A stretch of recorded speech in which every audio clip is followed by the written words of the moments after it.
Hello, everyone, and welcome to another episode of True Dungeon Talk with Trent. My name is Trent from TrentTokens.com. I'm a huge fan of the game called True Dungeon and a very avid collector of tokens. And for the people who really notice a lot of different things, you may be able to see that this is a different shelf. It's the same kind of shelf, but I got it wider because I ran out of space. 2023 actually was at the top shelf and right on the edge, so I got a wide one. So there it is, and you might see some new items up here too. There's the red herring and that's a thing that we'll talk about in a few minutes. So yes, welcome to another special episode. This is episode 5 of the 20th anniversary True Dungeon Retrospective. We'll be covering 2018 through 2023, and we'll also be talking about a couple of other things. Without further ado, let's get to the man, the myth, the legend. Everyone, please say hello to Jeff Martin, the creator of True Dungeon. Hello. Hey, hello.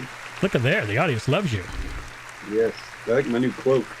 Oh, wow. Is that your winter cloak? Your Ranger winter cloak? No, I'm just decided to wear it forever for now. Okay. Is it a magical cloak? If so, what are its magical properties? It keeps me warm in a cold warehouse. +2 to warmth. Yes. Hello, everyone in the chat.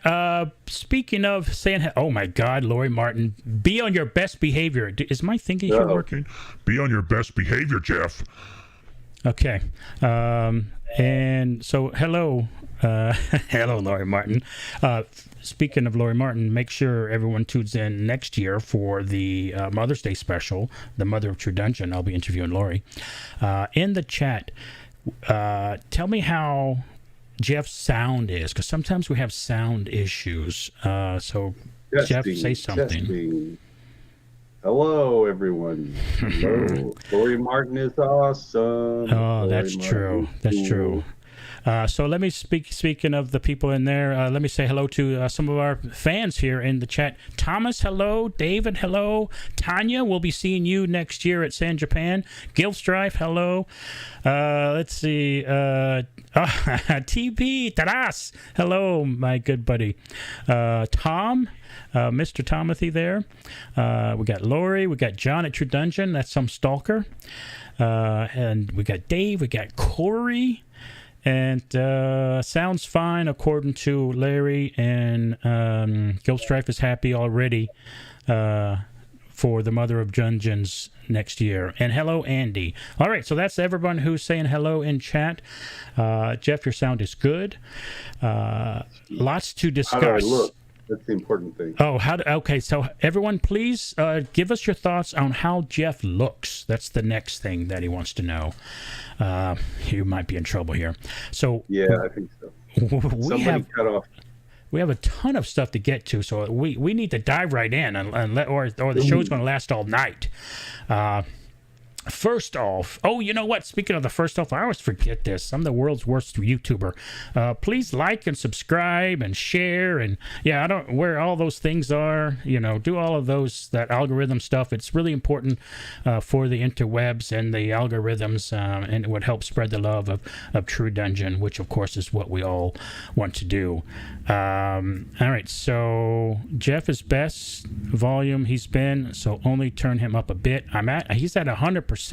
Thomas, so maybe if I speak more quiet, maybe I'm just being more energetic. So Jeff, more energy.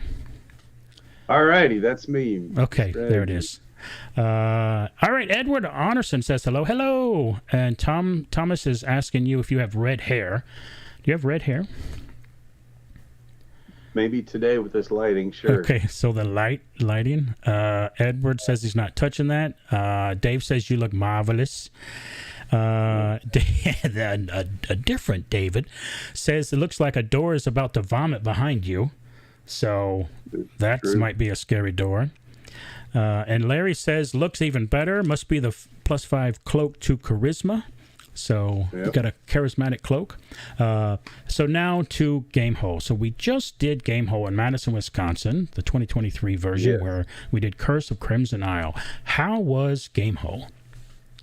I had a blast, and from what I can tell, a lot of other folks did too. We had a great crew. We had a lot of great a lot of new players came too, a lot of old faces. It was great to see some folks I didn't expect that were going to make it, made it. And it was great to see them all.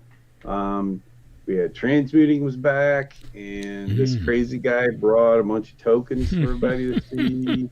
That was amazing to see. So it was a great time. Yeah, it's a really great dungeon. I don't know if you're going to be doing it at least in my opinion. I thought it was a really great dungeon. I don't know if you're going to be doing it at any other, cities or conventions, but I would say that one travels pretty well. It's kind of, it doesn't seem to be super attached to something, that people have to know about some other, thing going on. I think it really works. And, the first room was great where you had the different puzzle or the combat choice. I think it's a really, really nice dungeon. So that's my opinion, if anybody cares.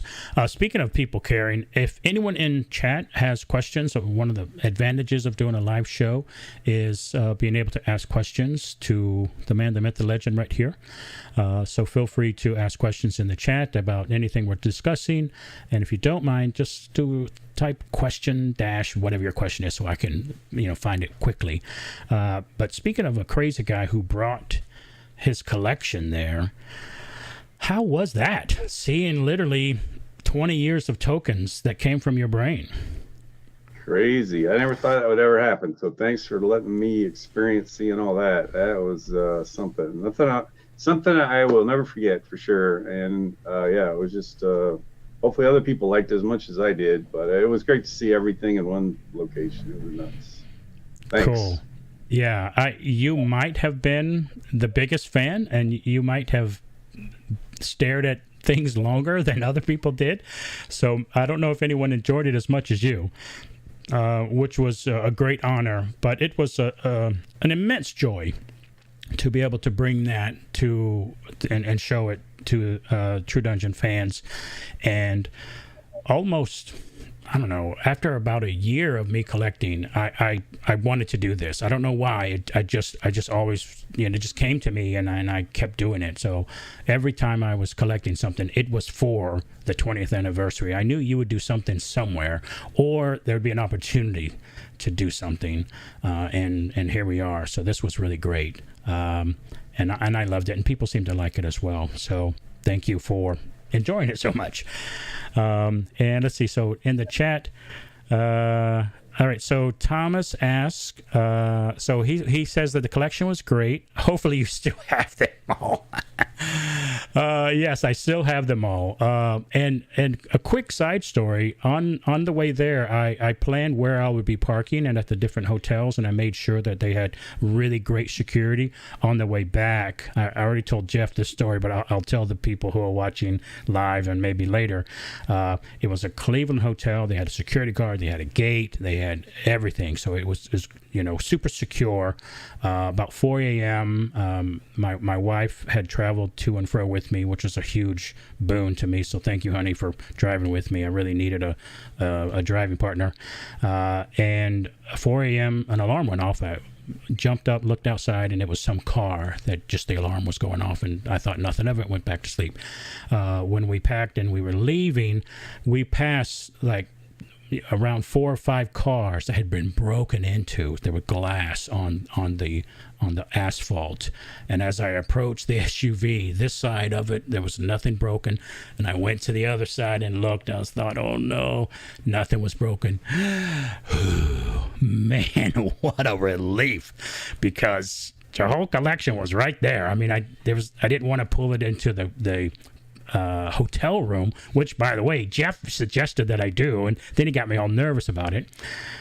So yes, thank you. It was there, and it's still here, and it's actually all behind me. So right back there, that's 20 years of all the tokens, except for 15 from 2003. And you're right, Thomas. Saint Jen, my wife, is definitely a saint to put up with all of this. But we have a question from Thomas. The question is, how are the talks with Origins going? Really well, really well. We're so close, so very close. We just gotta get this thing signed. So I was hoping to announce today, but it didn't get done. But I would assume next week, hopefully. So believe next week you'll know yes or no. Yeah. Yes. Cool. Great. And let's see. So David Haas, hello, David. He says, truly amazing to see them and reminisce about tokens. Thank you. The Thomas says the alarm was Yancey. Just kidding. Next up on our list here. I saw the police report later, and it said that it saw somebody fitting the description of SmackDown and Yancey in the parking lot earlier. I told everybody I was parking in, St. Louis. So if they were looking for me, they were in the wrong state and city. I didn't tell anybody where I was going to and fro. Not that there'd be any issues, but just the security-minded person in me. I did tell you, though. All right, so speaking of things that are happening, next weekend, Friday, Saturday, and Sunday, the final story arc, Tomb of Terror Chapter 7. What can you tell us about this one?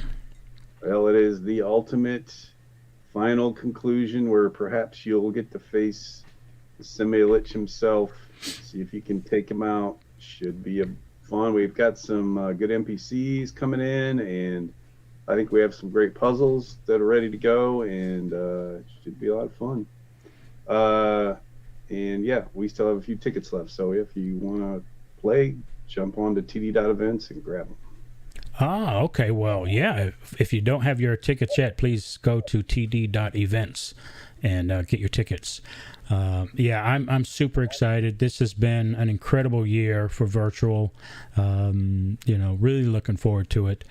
And speaking of things coming up that I'm excited about, pre-order time. Dun, dun, dun. All right. Yep, we're still taking pre-orders to the end of the month. You have actually through the 1st of December to get it placed, and you'll get some nice bonuses, as you will see. But speaking of the bonuses, and people may have noticed that last time we said that the 30th was the last day, but you moved it to December 1st. So for all you Friday people, that might be great. Could you maybe briefly share what these bonuses are for those that might not know? Sure, they're awesome. You get to draw for every 250, you get a free treasure draw, or if you get 1K, you get 6 of them all together, and they're just random treasure draws. You can redeem at Gen Con or Gamehole Con or wherever in person we go. And then you also get some awesome Avron's Cherry Ale, which you can see gives you some extra hit points, which is always nice to have. Another one in the long Avron's Cherry line of cool tokens. So. Now, I just noticed that this says redeem at start. I think that might be the first time that one of these Ivron's potions or ales has done that. Yep, I believe so. Yeah, interesting. So that's kind of cool. That's a nice little token. And Tanya says, man, those pre-order bonuses are great. I agree. All right. So, yes, if you have not done your pre-orders yet, get in there. And speaking of pre-orders, for those people who have done pre-orders, by now you would have received your patron code or your AG code, Adventurers Guild code. And from what I understand, stay tuned, and you'll learn soon when you can purchase your patron tickets. That bit of info is correct, right? Yeah, Lori actually sent out the 2 emails today. The first one had a glitch, but the second one's the one you want to use. It's if you placed a pre-order, you should, or if you were 9th, or if you placed a pre-order, you should have gotten a code to get you into the 24 patron group. Or if you happen to go up a level in your 9th or 10th or whatever, even 11th, or I guess since first time you become, whatever level, you'll get a bonus to get in the AG group. So 9th level, you'll get an AG code too. So if you recently became 9th level, you should have got a code today in the mail saying, hey, here's how you can get in the 24 AG group for buying tickets early. I'm typing something to Lori here. She just make sure that you use the second email code. Right. So when you turn level 9, you become a member of the Adventurers Guild. Is that right? Yes. Level 9? Yes. So for people 9 and above, Lori sent out emails. That's a different email. So someone such as myself could have gotten 3 emails. It's actually 4. A patron, an AG code, and then we got a 9th level email, but then she sent out a second one because there was a glitch with that one. So all the adventurers, all the 9th level people will know that. Okay, so Lori just made an announcement in chat about when to buy tickets. Is that? Uh-oh. Do we want to say that, or just breaking news? Breaking news! Breaking news! Oh, is it? Is that breaking news? Sounds like it's breaking news to me. All right, hold on. Who knows? Hold on. Let me just try this. Okay, hold on. Okay, there we go. Breaking news. See? Yeah. Breaking news. Breaking news. Breaking news. Yeah. See? Okay, so now I gotta go back here. Actually, let me go here. What's the breaking news, Jeff? Lori Martin has posted something about when you can get your patron tickets. Take it away. Trent. So Lori says it's not a secret. It's on the website, right? So Lori, it's not on the True Dungeon website. It's on the td.events website, and it's only there if someone is inquisitive and looks for it, or if they input their code. So she says, "Whoops." So are we announcing what she said? What do you think, Jeff? No, I would not do anything. Okay, so it's not official yet, Lori. You and Jeff figure it out. But you know what is official is the rest of this show. This is our episode 5 of the True Dungeon 20th Retrospective episode. Thank you so much for everyone who's watched 1 through 4. This is going to be 2018 through present day, 2023. So let's dive right in. We are going to look at a lot of very cool images and a lot of cool artwork from 18 through 23. And there's a lot to get through, so off we go. Here is the beginning of 2018. What are we looking at here, Jeff? We are looking at what we ran at Gen Con in 18. We had 3 full adventures. That was the end series, if you remember those. And then we also, I think it was the first time we did a smaller sealed deck type thing, sealed pack type thing. We did kind of a redux of the old Viper Spit thing. I love that. I think that was 2014, so that's before I started. Yeah. It was so cool. I was so great. I hope you could do that again in the future. Yeah. What was noticeable, I think, about this year is where we took a pretty big step forward on a lot of the sets and props. Especially like, I know people got blown away by the Astral Journey, where you walked in and there's these big projector walls and had mirrors on the floor, and mirrors on the ceiling, so it felt like you were out floating in astral space. And Odin's Haven had some cool like outdoor snow sets I thought looked really nice. And then the Vault of the Allfather had some really cool interior things and some other little effects and a big cool dragon at the end. So it was a cool year for sure. It was an enormous year for anyone who started this year. I mean, I'm sure they were blown away, but I think for people who played prior to this year, the leap was massive, which sounds weird because it almost sounds like you're saying, oh, well, the other years weren't so great. No, they were awesome, but it's just like the technology improved, or maybe you just took more advantage of the technology. But it was really, really great. I was just blown away by this year. And this is LOS. What is LOS? What is Lucas Oil Stadium. Okay, so this is Gamehole. I'm sorry, Gen Con. Gen Con 2018. So here's like the beginning here, right? Yeah. Oh, and there was a True Grind that year. Yes, sir. Very cool. Anything exciting to share here? or just very super cool to see this map? Yeah, I just thought you can kind of see where we had like the giant Rainbow Bridge up there. That was Nito Bandito. And, Oh, and room right the here. blue Yeah. wall show where all the ice rooms were. And, yeah. Yeah, yeah. This was this the one with the giants? Yeah, Frost Giants. Yeah, man, the giants were great. The people who were doing the giants would always, trade barbs with everybody. It was really great. Oh yeah. So Yeah, so the next photos are just some stuff, some scenes from there. This is one of the guys. This was a NPC. I think he was in the Astral Adventure. Another Astral guy who was the captain of the Astral ship, and just some stuff from puzzles. This is, well, I like this puzzle. It was cool. You got to turn the knobs to get the things restarted. super cool puzzles. Yeah, the lights were amazing. In chat, we've got Gilstrife says the end series is when they started to volunteer at Gamehole Con. Dave says the mirror room was awesome. Tom says 2018 is when I got super hooked on TD. Love the sets. I agree. David Haas agrees. This is one of the years I remember as really awesome, great dungeons. So yeah, I agree. So another. Oh, this is the ship puzzle. The introduction. This is the original ship puzzle. It kind of fell apart after a while, but we recently rebuilt it. There's a shot of the really cool Rainbow Bridge. That was all the guts of that.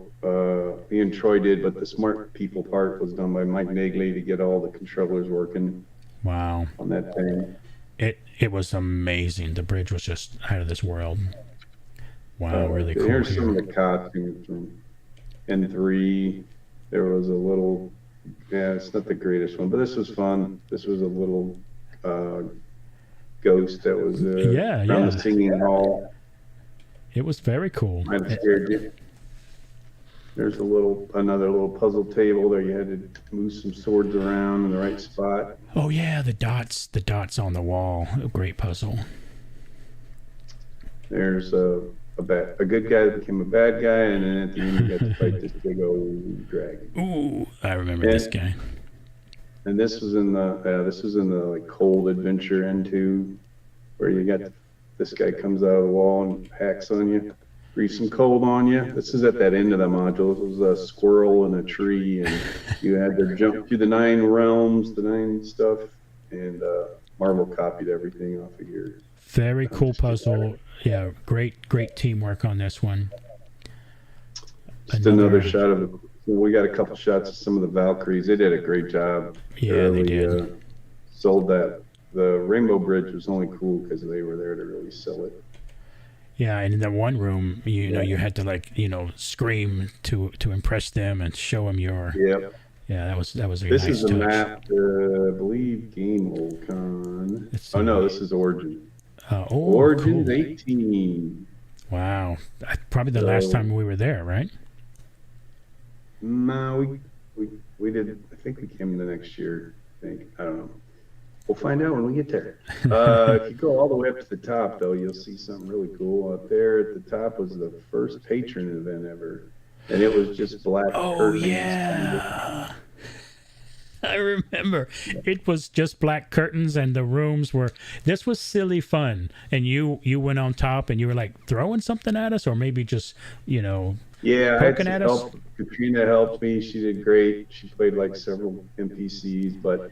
the problem is this was all supposed to be, it was called Into the Shadowlands. It was supposed to just all be on the plane of shadow. So, because we didn't have time or the resources to put together anything super cool for the patrons, but this is the first year that we said, hey, we're going to have a special adventure for you guys for being awesome to support us. So, unfortunately, there was a massive air blower right there, and it was blowing the curtains around like crazy. So it was really lame, but everybody, I think, got into the spirit of it and had a good time. Yeah, one of the rooms there was a Vargul that was basically this floating head that was on a giant fishing pole. And while you guys were sliding, I was on the ladder and trying to distract you. Yeah, that's what it was. Yeah, that was great. Into the Shadowlands. So this was the first patron event that was live. Yep. Wow. That was when I was like, hey, it'd be really nice to thank the patrons. So let's do a special event there. I know a lot of people can't make it, but there was no way to do it at Gen Con, so this is the best choice. Right. Sure. Yeah. Origins was kind of our physical thing. And here was PAX South. Yep, we did PAX South this year as well, and then we did the Moongate Maze again. It's really nice to travel with, and it worked with the setting we had and some of the other things. But here's roughly a map. This is at the Stars at Night Ballroom. We had a really cool, impressive beginning where you had all these cave walls. Right here, basically all of these curves here. Yeah, I remember that. Yeah. And then there was a demo coach, and that was cool, and a puzzle, and got dumped out the other room. But it was a really cool, fun year. It was did great. I love that show. The volunteers we got from there were awesome. The players really appreciated and got what we were trying to do, and it was just a pleasure to be there. And is this the same space for San Japan next year? It's the same building, but not the same space. Okay. Got it. Okay. I think we're in actually a better place because we don't have the carpeted floors kind of kill immersion. I know it's hard on your feet, but the gray concrete just kind of disappears. It makes the rooms look better if you're on the gray floor instead of walking on brightly lit or brightly decorated carpet. Kind of when you're trying to do a certain rooms, it really kind of kills immersions. Cool. Here's some just photos we grabbed of just parts of this module. Great puzzle room and entrance room. Here's I believe this is what we did. This was it. Too exciting. No, this was this PAX. Oh, that was a Gamehole Con. Yeah, so here's Gamehole. So that's what we did at Gamehole Con. Right. This was, what is that? What Roman numeral is that? 6? 18? What year is this? Yeah. All right. So in chat, let's see. Edward Arneson, he says, could TD go back to the old school true grind? Only one treasure token and a special token that helps with the adventure. It's about fun and bragging rights. What do you think? Yeah, we'll see how that goes. I got to talk to Paul, and we'll see what we can come up with. Sure. I mean, it's everything's on the table. Just got to see what it is. So. Yeah, I think Paul and Raven knocked it out of the park. It was an incredible grind experience at Gamehole. Everyone loved it. So here we are with 2019, Abysmal Swamp, The Path of Death, Infernal Redoubt, and an Odin's Redux. Got rid of me, you'd see that. So again, that was kind of a best of thing that we kind of threw together there, just to give folks a chance to play a little less complicated, more beginner focused thing. And who might not have caught it the previous year. I thought it was a great idea. Hello, map. Whew. There's the map. It's pretty crazy. These take a while to make. Is this Gen Con? What is this? Yep, it's Gen Con. Wow. The one here shows like every little light, every speaker, every extension cord, everything. This is our Bible for basically making the dungeon. So it gets a little hairy to make this thing. It takes a long time to make it up, but once that's done, we can print it out, we can put it on people's phones, and this whole thing can get assembled just by this one file. Wow, that's crazy. Very cool to see. Speaking of cool, this is a great room. This is Abysmal Swamp, right? Putting in, the next, what's coming up is just some video or some photos from, this was a fun little weird magic thing where you get to play with some lit cubes. We had fun making the cubes. That was cool. And then Abysmal Swamp. More fun there. There was, if you guys remember this, there was a rat dude in here, and this is where we first did the laser fog effect. Except it was, vertical instead of So horizontal. you said Rat Dude, right? So here's the Rat Dude's mask right there. Yeah. I like that. We can kind of see it in real life here.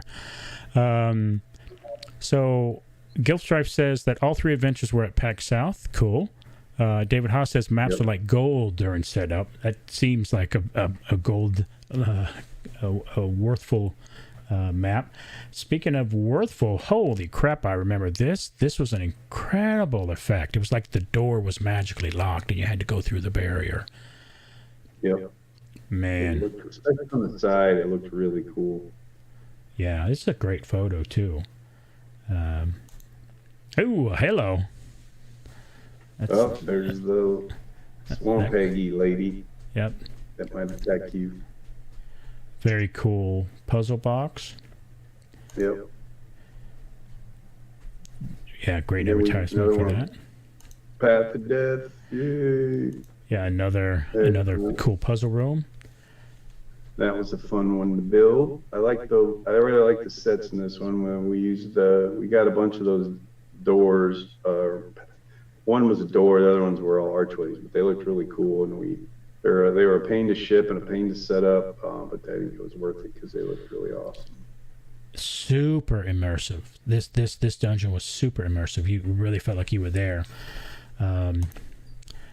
This is a really great puzzle room. This is what it looked like normally, but when you use the magic scroll, you saw this. Briefly. Yeah, briefly you would see this. Yeah, very briefly. Yeah, it was quick. So the first time you use the scroll, you're just kind of sitting there going, "Oh, this is cool," and then it stops. You're like, "Wait, what?" So basically, the first scroll you wasted it because you didn't know that it was brief. So, yeah, really great puzzle room.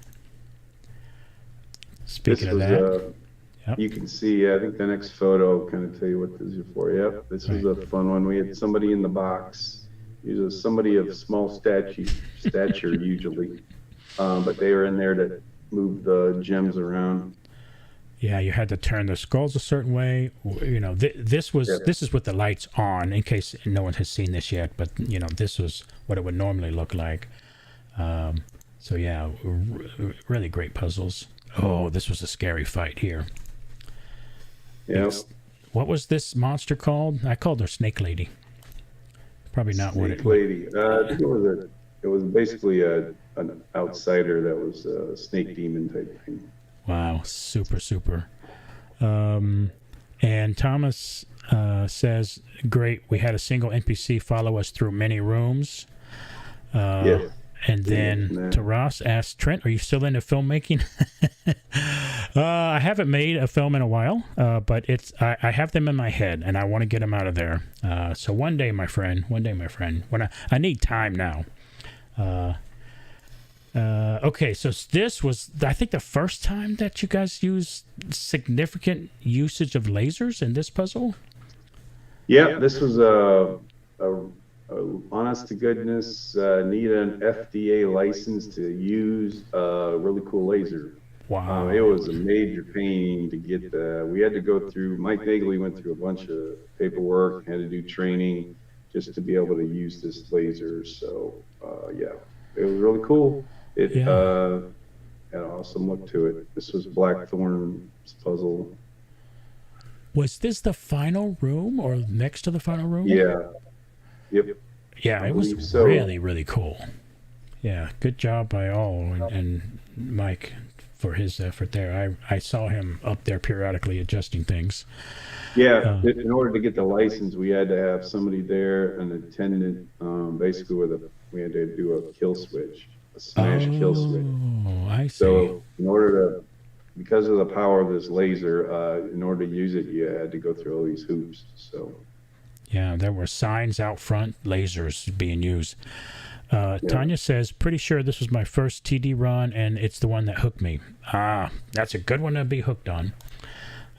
Another thing of the laser. Yep. Photo readout. Ooh, super cool NPC. What was this NPC called? Do you remember? Lady with the snake cart.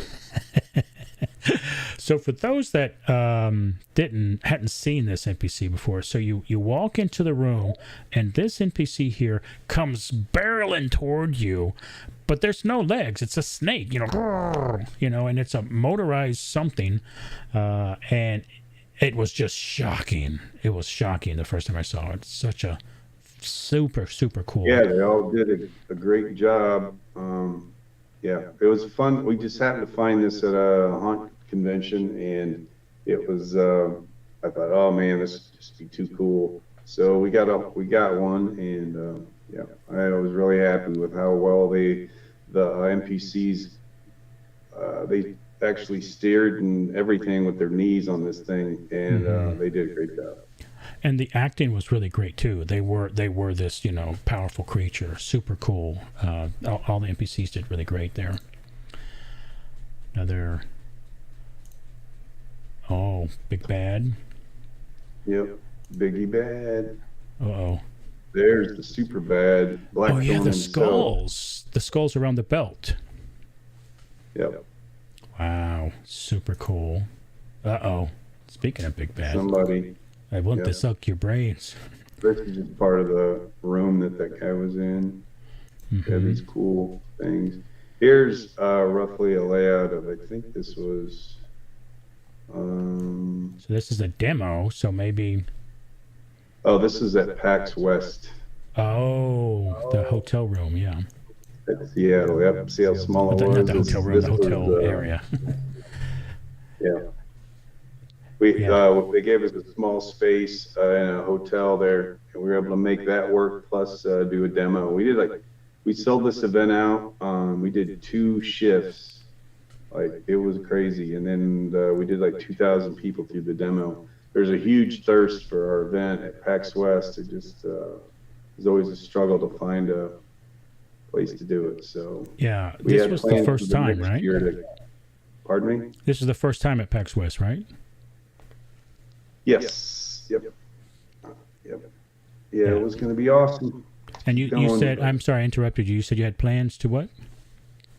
Well, we had a firm agreement with them to come back next year and get double the space, and we were going to do 2 dungeons or 2 shifts and do a demo. It was going to be awesome. Wait. But then something happened.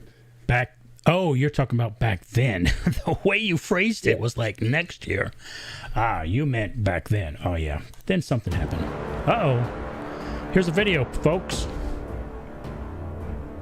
I think this is just a video of that year that we did the end series.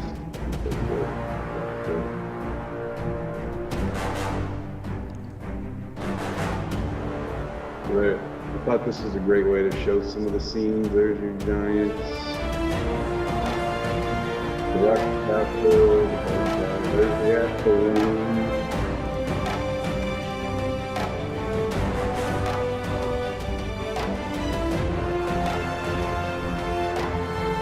This is the trailer. We used this as Gen Con and at PAX South.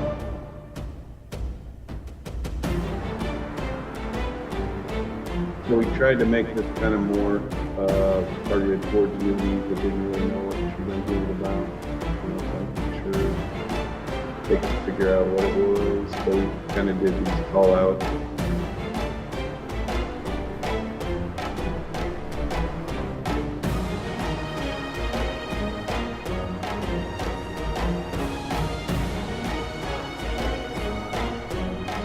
There's some cousins.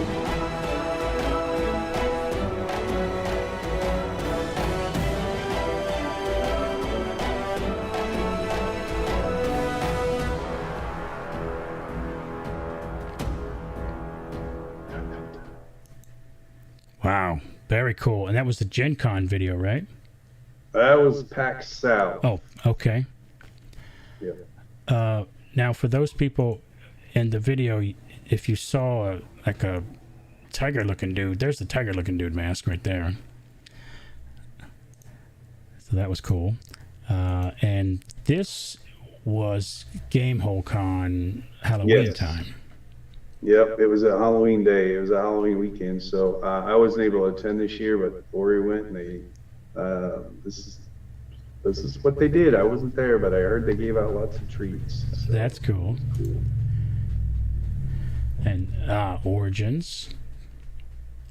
Yep, we did 2 things there. We did True Raid. I believe that year was the Avery Gorgon. I believe that was the year of the Avery Gorgon. So might have been Lori Gorgon, but I think it was Avery Gorgon. Yeah, if somebody remembers if this was Lori Gorgon or Avery Gorgon, I can't remember either.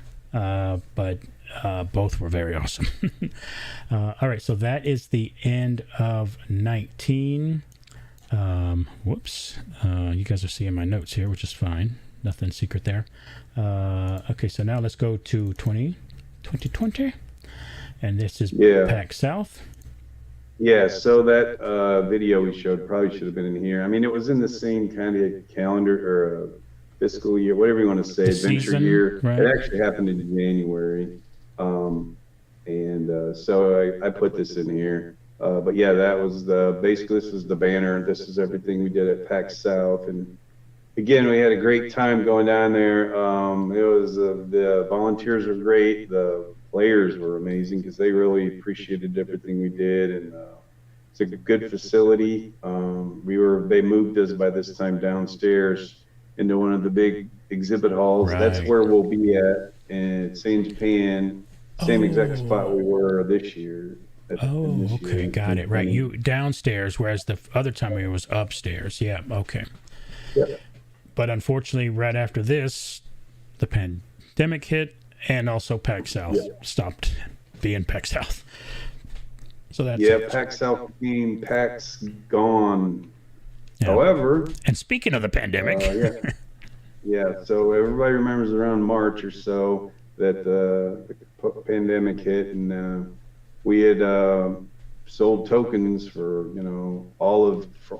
everybody for 2020. We had a lot of great support, and we felt like we needed to, even though everything got canceled, we thought, well, we need to do as much as we can of what we promised. So we're like, I'm like, somehow we got to do a virtual event for the patrons because we promised them. All like we started back at Origins a couple of years before this, like we promised them some kind of event. And so we said, well, that same weekend it was going to be, let's just do a virtual event of some kind. So the high-tech redneck that I am kind of just fiddled around and talked to some people, and we were able to come up with a concept for Zoom that worked well, I thought. And I was really happy that we're actually able to kind of fulfill our promise of giving them something cool to play. So that was our first virtual attempt, was just a thing. I think we've got the video. I thought it'd be cool to play it since a lot of people have never seen it, because it was a select few people got to actually see the intro. If you want to play that. Escape the Knife was the first virtual event for patrons. I remember it. We were rolling dice like on our own, desk. Everything was just honor system. We actually also allowed people to slide. We were going to. You could print out the thing and slide. Oh yeah. Yeah, you could keep it a certain 3 feet from you, and you could slide it, the tokens themselves. I don't think a lot of people did that. It was a lot easier just to roll dice. But right. This was just purely a way to. At this time we had no thoughts this ever would turn into anything. It was just basically, hey, we've made a promise. Let's try to figure out how we can kind of make it happen. So. Okay, let's see if we can. Actually, let me hit chat here real quick. So Thomas says that he was the first combat DM on days, and by hand count, 90% were new players. I think that was maybe either PAX West he was talking about there. Yeah, PAX West. And then Dave says March 17th, 2020. So I assume that's maybe what this is. And this was the last PAX South. That's right, Gilfstrife. And Gilfstrife says that Infernal Redoubt was his Barbarian's first TD run. That's a good one to be on. I think a video might be next. Let's check it out if it is. There it is. The free city of Swiftport is under attack. This is the intro to Escape the Knife. From an army of rampaging orcs or a cabal of foul wizards. Rather, the city is being overrun by a magical vine-like growth. with thorns the size of knives that threatens to smother the city's streets and buildings with its poisonous tendrils. All who touch but a leaf of this odorous plant soon briefly find themselves in a homicidal rage that ends mercifully in quick death. If this foul infestation is not quickly countered, all the inhabitants of Swiftport will be forced to flee via ship across the wide bay to more civilized lands. Your party has headquartered in Swiftport for many years, as its location at the edge of the Great Wild has made it a convenient launching point for many expeditions into seldom trodden lands. You have all gathered at the Windward Inn in Swiftport to investigate the location where the knife vine was first seen. The adventure begins in the office of the innkeeper. You have managed to instigate a small bar fight inside the Windward Inn, and that should afford you some time to search the innkeeper's office for any clues. Dun, dun, dun. Very cool. Dave actually says that the 17th was when it was the last day in his office, so not when Escape the Knife happened. All right, thank you, Dave. Yeah, that was in June, the event. I think the next video or next photos are just some stuff that we, I'm not sure this was from Escape the Knife. I think this was something later. I think this is from V3. Yeah, this was a virtual event. Because you can see the number at the bottom, the number 3 there. It might be kind of hard to see. Sorry, this one got out of order. My bad. Yeah. Trent trusted me on all the ordering. I did trust you. And I remember this. I think that thing did something in the background there. Mistress of the Marsh. Oh, that's right. So, So what happened was in 2020. I'm not sure why these are all out of order.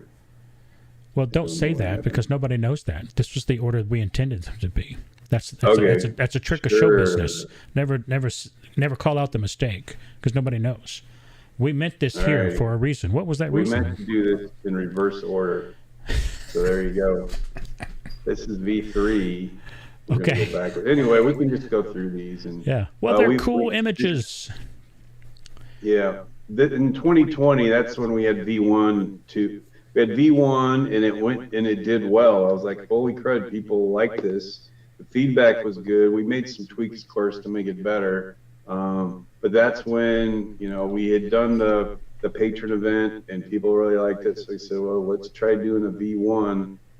Let's try doing like a thing and see if people will play it. And luckily enough, I think some of it was just because they were so cooped up from COVID. But anyway, they were nice enough to buy a ticket and try it out and support us. And that was saved our cheese for sure. And it was great. And we decided, well, let's just try to do a B version and keep going. And so we did a couple different versions of each module to change it up a bit to make it fun to play again. The first one was this one, Nif and Nimblewit. Yeah. And it started with a nymph, and then you hit a fairy, and then you had to go inside and fight some other things, and you got some crazy stuff at the end, some kind of alien thing, from, some kind of crazy witch. So there was the most awesome NPC put up with any kind of crap we throw at her. We're like, hey, we've always wanted to do like a pool of real water, but we could never do that at convention. But since it's here, let's do it. So she's like, yeah, that sounds great. So Katrina was nice enough to jump in and be a nymph in our pool that we could actually, we're like, hey, if we're going to do virtual, let's do some stuff that we can't do at cons. So, it's a good idea. Was this heated? No. Oh, no. Poor Katrina. Okay. Yeah. Yep, and then next stream we ran into Lily Mace. She was awesome as the fairy. I had a little puzzle you had to figure out here. Yeah. Here's closer to one of the pieces. Right. You had to order the animals.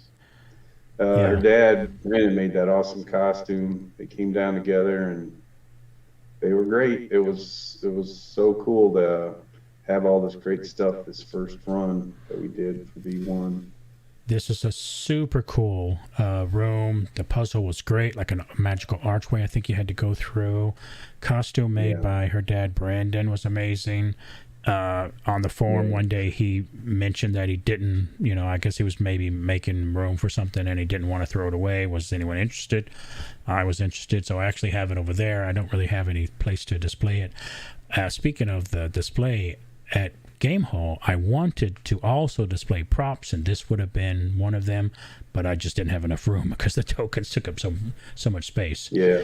I guess I should also say about V1, because it was our first time. Yeah. We asked all the DMs to come to Carbondale during the pandemic, which was nice of them. And we tried to keep people separated as much as we could with screens and stuff. But across the two buildings, we had DMs spaced out. And so we wanted them all to be here in case, we wanted to make sure everything was working, in case something went wrong. And everybody was really nice to come to Carbondale. And yeah, we had a great time. It was like True Dungeon 2003 all over again. It was VTD 1, and we didn't have any idea what we were doing, and we were hoping the bandwidth would hold up, and there was all kinds of scary stuff that we were worrying about. But luckily, I had the help of some tech folks that could do some calculations, and we were able to. We were pretty sure, not going plastic, that it was all going to work. So we had a few hiccups, but it went really well, and so lucky that the players and the volunteers were willing to give it a shot. It worked, and it was awesome, and it was very much needed for what was going on in the world. Let me check in for chat. Lori's complaining about you wanting to buy a hot tub. Yeah. And let's see what else. And David Haas wants to try to find a picture of Columbus being the nymph when the Blue Brotherhood ran that. Oh my God, that sounds terrible.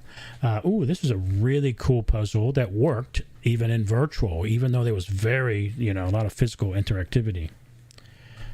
Yeah, we were trying to figure out how to make this work. So yeah, we kind of had a blue hand sort of thing. It was kind of helping have you maneuver the stuff around. But yep, it was a cool little puzzle. Right, and for anyone who can't figure it out, what do you think here? Uh-oh. Pick a lock, maybe? What do you think? How about that? This was another one, Thorn Bar Pass. Yep. This was V2. Right, going this is through. The one where they've left the lair of this crazy wizard that has some alien technology and are headed up into the mountains to see what they can find. And they have to go through Thornbarb Pass. I remember the description of this, path that we were going to walk through being, really interesting and kind of scary. So there was a really nice theme, going on here. Uh-oh, speaking of scary. Yep, you ran into a harpy. She was not happy with you guys going through her neighborhood. So, then later on, you had to go. You encountered this bridge. It was a bit of a puzzle, and you might have saw this over in the corner as a little homage to a certain token reaver that we were doing. So it's kind of fun. Token fans may recognize that image. Here's a cool puzzle room. The beer mugs, right? Yeah, they lit up. We had them hooked up to light and stuff. But we'd used these, I think, previously in one of the and we kind of repurposed them for a different puzzle. And Belinda just actually, this might be deserved of going back to here. Belinda says, let's not talk about the great idea that Fred had about the homage to a certain token. If I'm not mistaken, there was a reaver involved in this, and I think death or serious damage might have happened after that. Speaking of, so this was the bridge, that bridge room. Yeah. Yep. There's a double-headed rat. He's a pretty mean dude.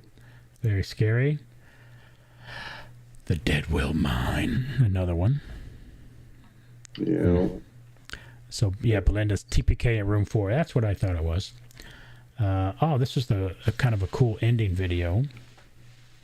Well, I think this is the intro. I think. maybe it that was. I remember going out and filming this out on the. Yeah, I think it was at the beginning, but there was a callback to this video. I think at the end. Yeah, I believe, or there was another one, but yep, we had a great time. She did great, and yeah, that was the first time we had a really cool intro that I really liked. Drake helped me put this together. We had 2 cameras running, and it was a heck of a good time.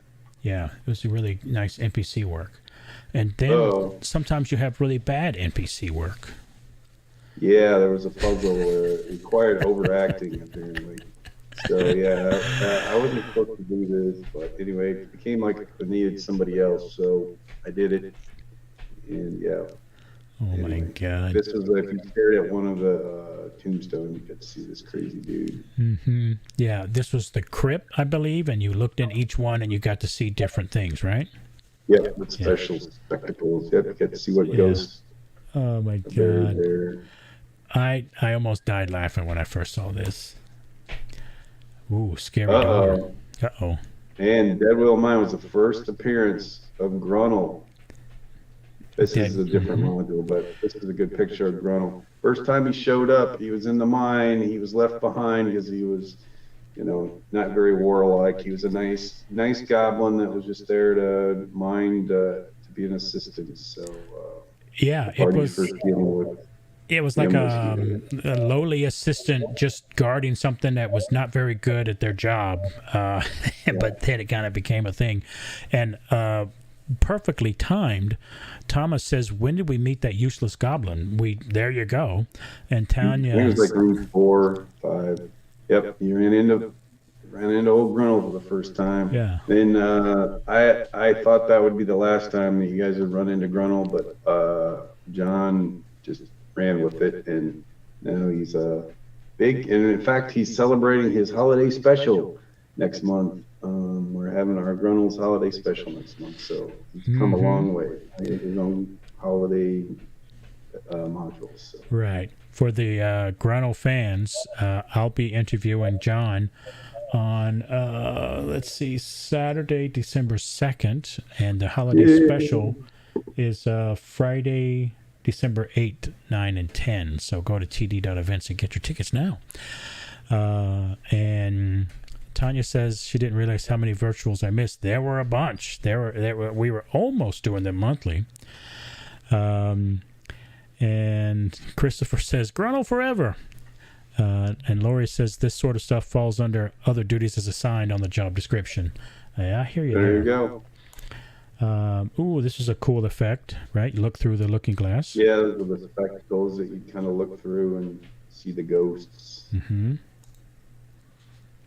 Cool. There's a little bit of dark rift stuff you had to mess with Grunnell.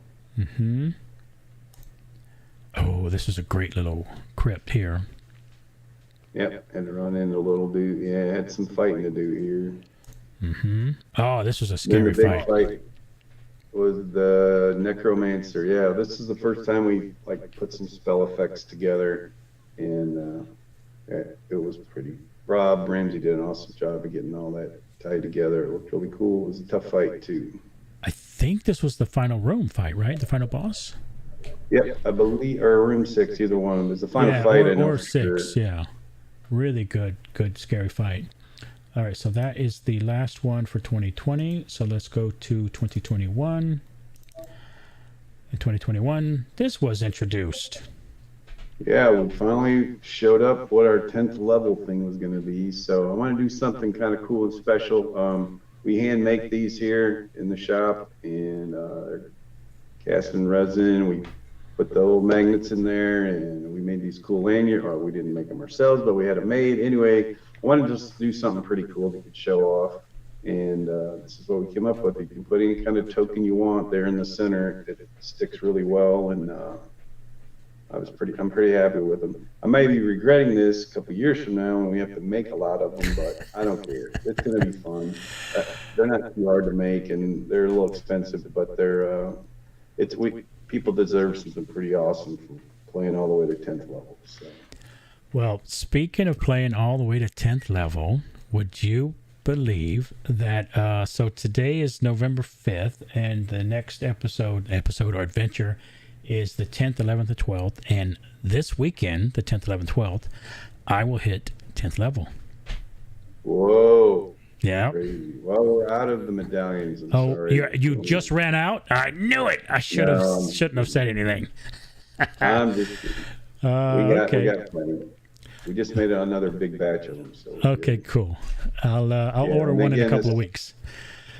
There you go. This was Patron, right? Was our patron. Yep. I believe this was the patron. Was this the first cool official patron run, whereas that other one was just kind of like a Zoom test, if you will? I believe so, yeah. This is we kind of knew what we were doing by this time and had a good time. Yeah. I believe. That was cool. Speaking of cool, this map is just out of this world. I mean, it even turned into a T-shirt. So yeah, we had an animated map. At one point, it showed you everywhere where you're moving to. I think this goes all the way up to B6, which is the Bogwood Beast. Right. Then the next year, you're down in Shyport and got out and started doing other things. But Swiftport up on the left, up at the top left, is where you actually started, right there. But eventually, you made it to Newtown that you're kind of hanging out lately, Shyport. Super cool. I mean, I think this would be great for like a wall hanging as well. All right, let me check in on the chat. So Christopher says Gruntle forever. Thomas says, I can't wait to see the wonderful squirrel coming up. Yeah, you might be happy soon. Rage group hug, so close to 10th. Grats, Trent. Thank you, Thomas.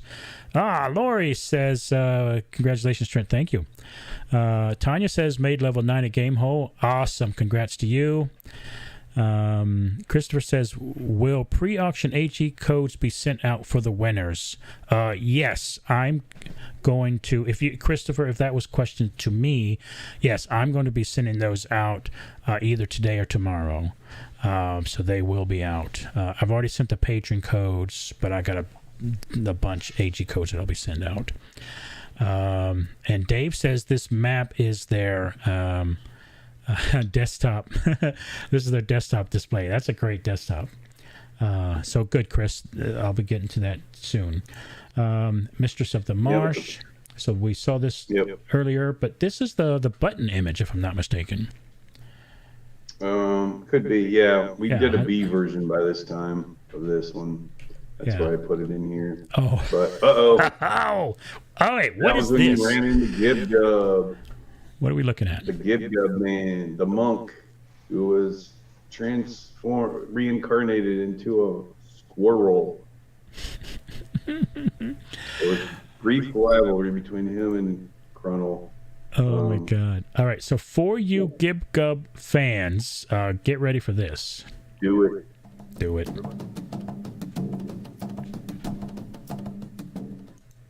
All right.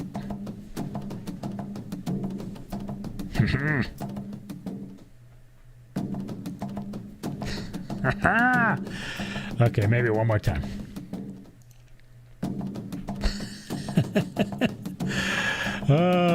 Good times, baby. Good times. Welcome to the greatest show on earth, people.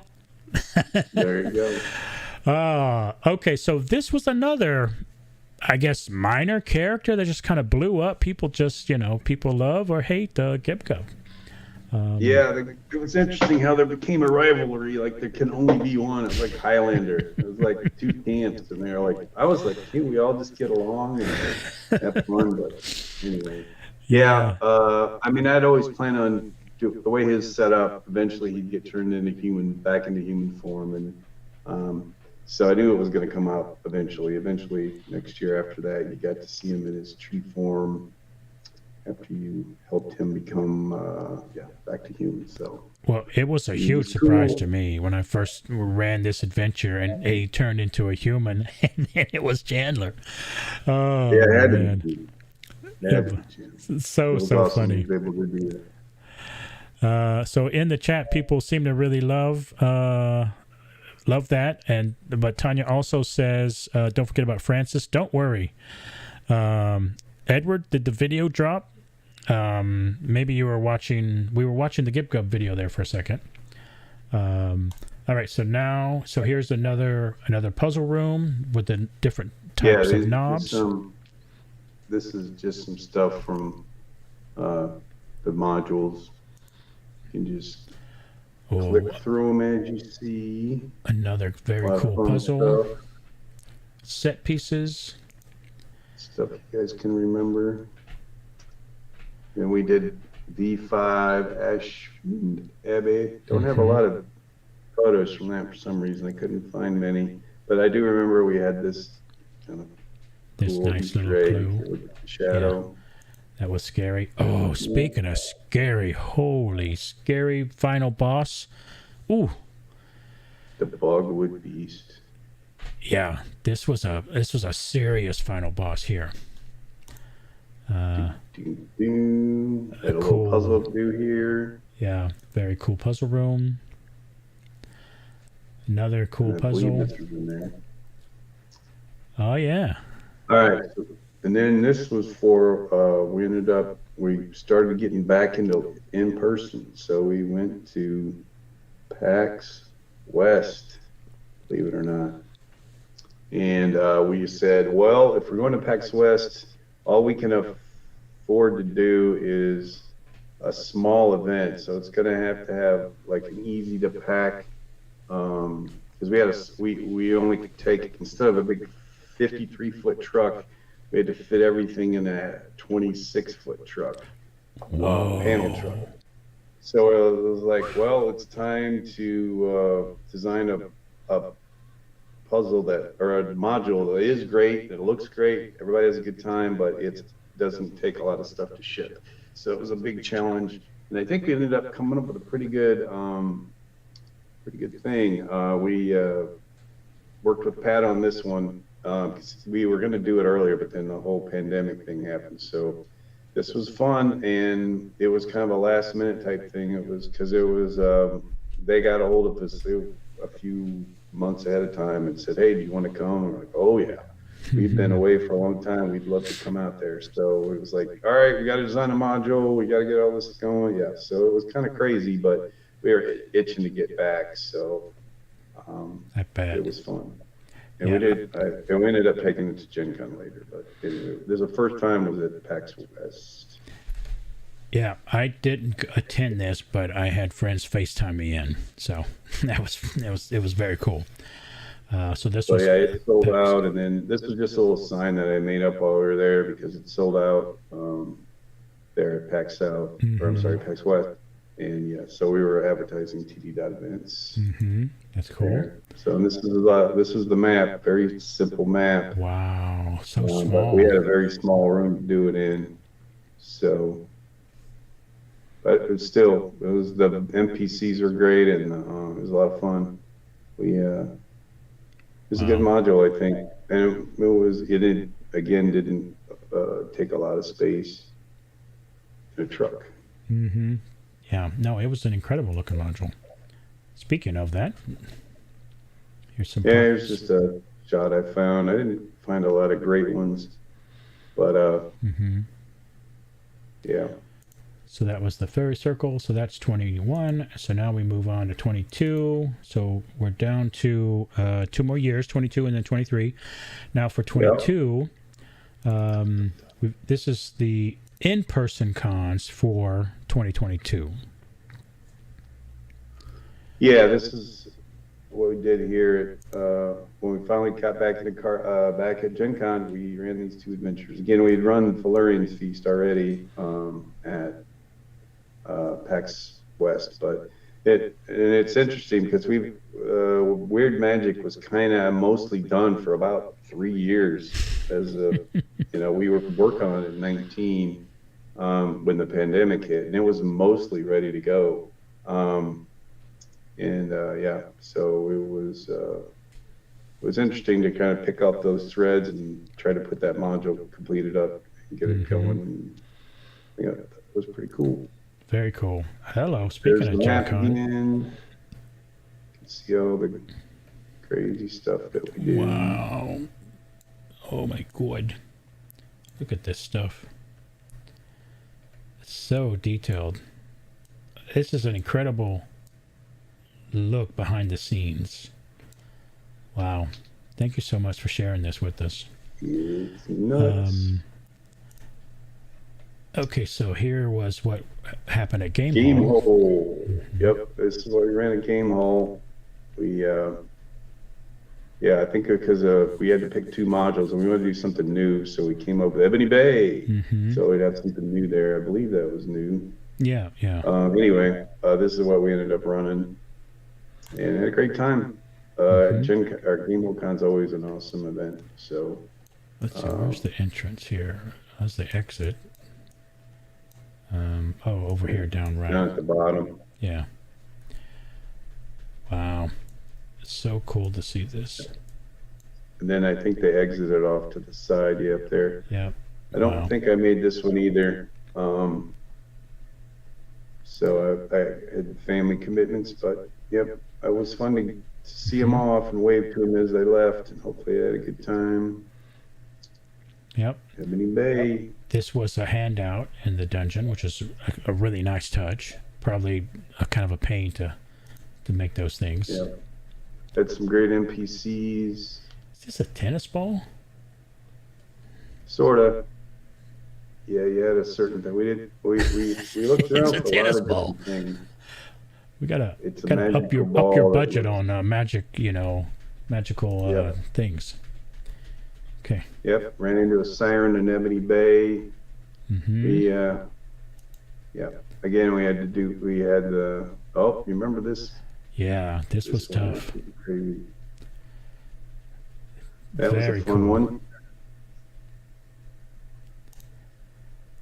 Another cool one. Oh, that's right. This was the tennis ball. This is where the tennis balls came into play, right? Yeah, I thought it'd be fun to do some kind of physical thing, and we tested out a lot of different balls, but the best thing, like comfort-wise, because we found some other ones, but they were either really hard to catch because they were so bouncy, or they were too hard that they hurt your hand when they hit.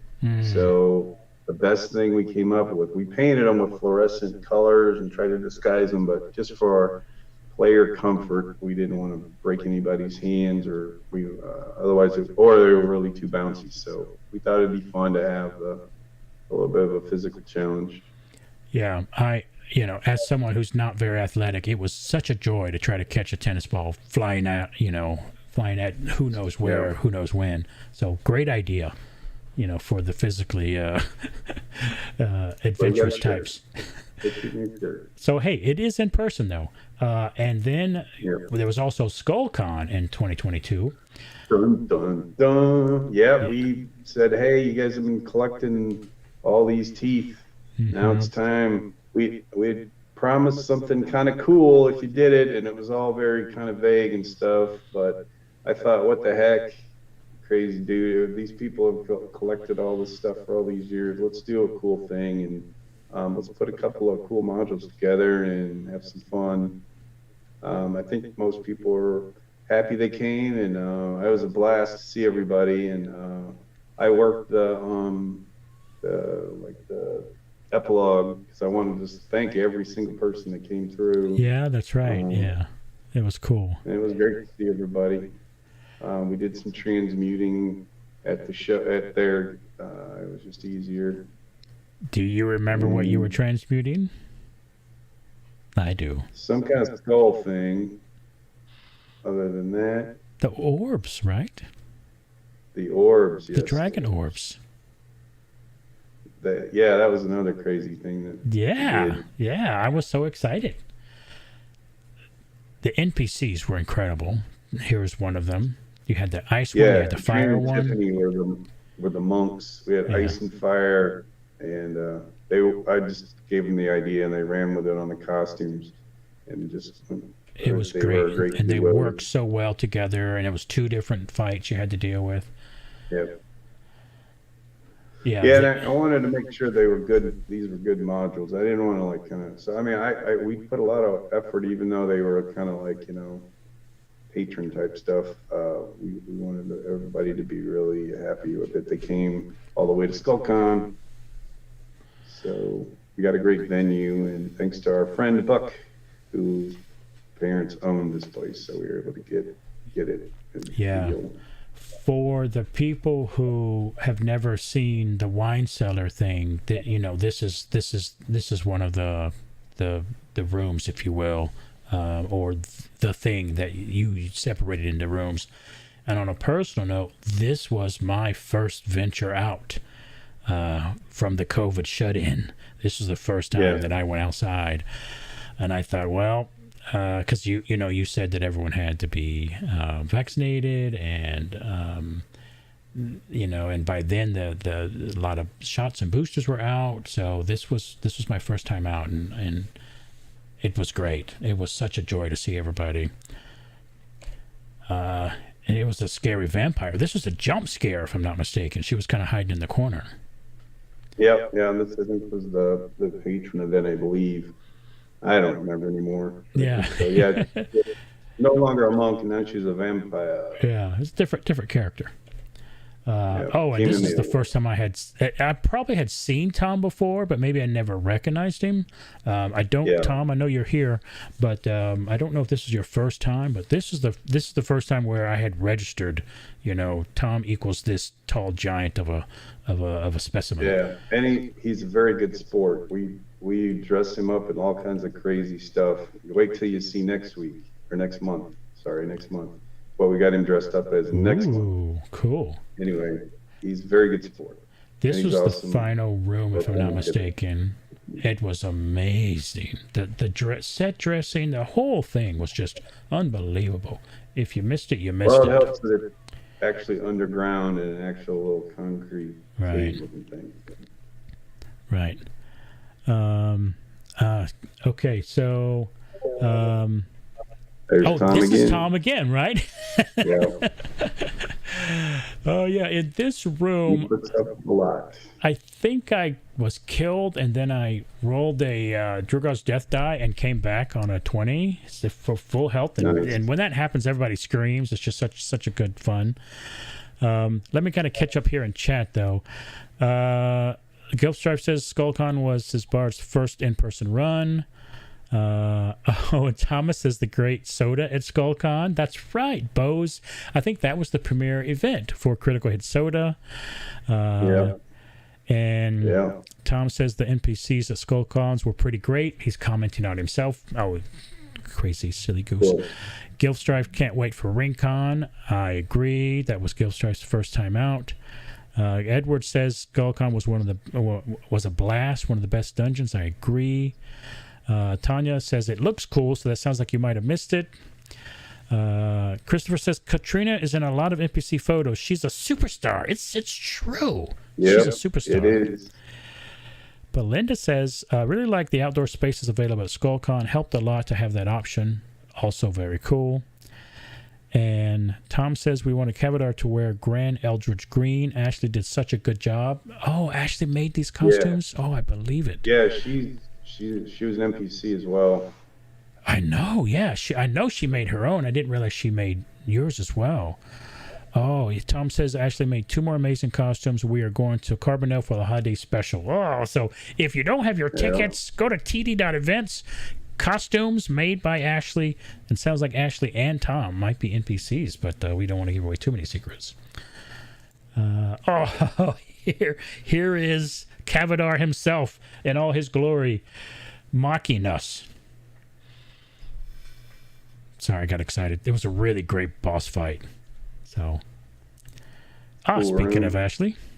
Speaking of the seamstress. Yep. Yeah, costume maker. And this is Brandon as he was a super hard. This was a tough fight. So it's a really cool, a good monster. It was a very tough costume to wear too. He's a very good sport to wear this thing. Well, he's an army man. He can take it. Great photo here.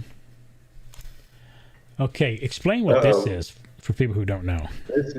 This is me screwing up pretty much.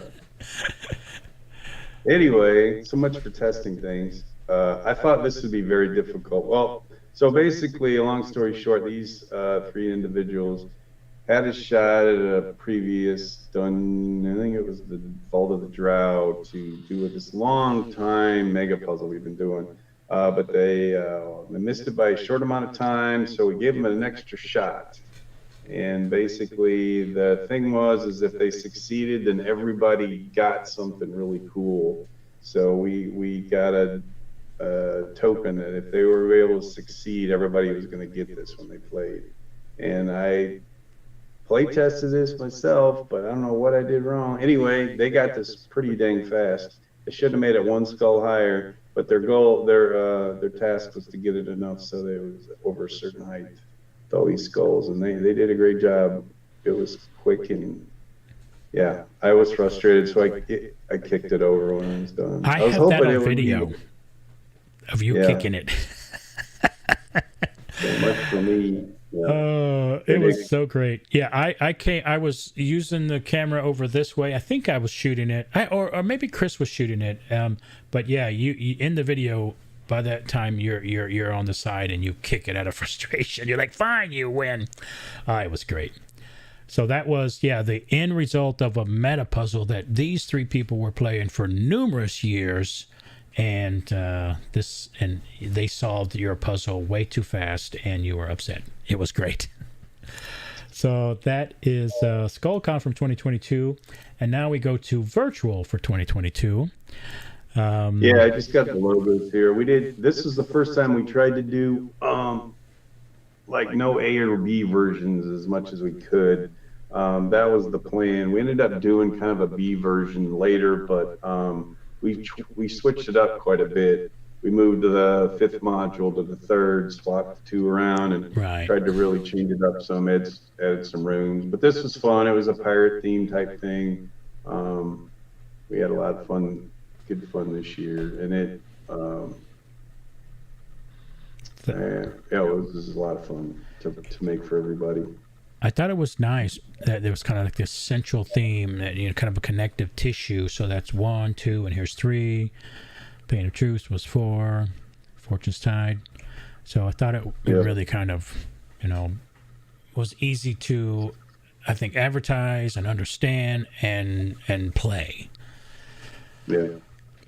And this was the year that my brother came up with the virtual dice roller, and then he worked with awesome folks, Sean and Tom, to get the rollers integrated into their character creator type software / app, and it worked really well. And it's great for DMs, it's great for players, and it's just a lot of fun to have the dice rolling on the screen. So I wanted to give a shout out to that. This is a great upgrade that made everything much easier. Okay, one of the props. This is just some shots of various dungeons that we did, and some logos. They're not in any really particularly big order, but I thought we would just kind of go through them. There's Tiffany. Ella Glitter Gem may be coming back soon. Who knows? Ooh. Another Tiffany. Awesome video. Yeah, great puzzle rooms. Oh, somebody was asking for Francis in the chat. Here it is. Here's Francis. Francis. Yeah, he's coming up later. Is he I thought he was a rock, though. I'm not sure. Some people call him a rock. Maybe a rock star. Find out. Let me check in with chat here. Edwards, Tanya really liked one of those photos. Edward says, smash SmackDown, but the DM forgot SmackDown was guarded by me with the 59 AC Paladin. LOL. Oh my god, that is high. Guildstrife also has a video of you kicking it, so you can't escape that, love. Yeah, escaping now. Tanya's happy about Ella. David, love the dice roll integration. I agree. And Tanya's also happy about Francis. Yay, Francis. And then Gamehole 9 was also that year. Yes. Big fun to be had. I think if you click the next one, there's the map. Yeah, so this is... that's Lucas. Yeah, this is Lucas. That's Lucas Oil. This is our giant. We're back.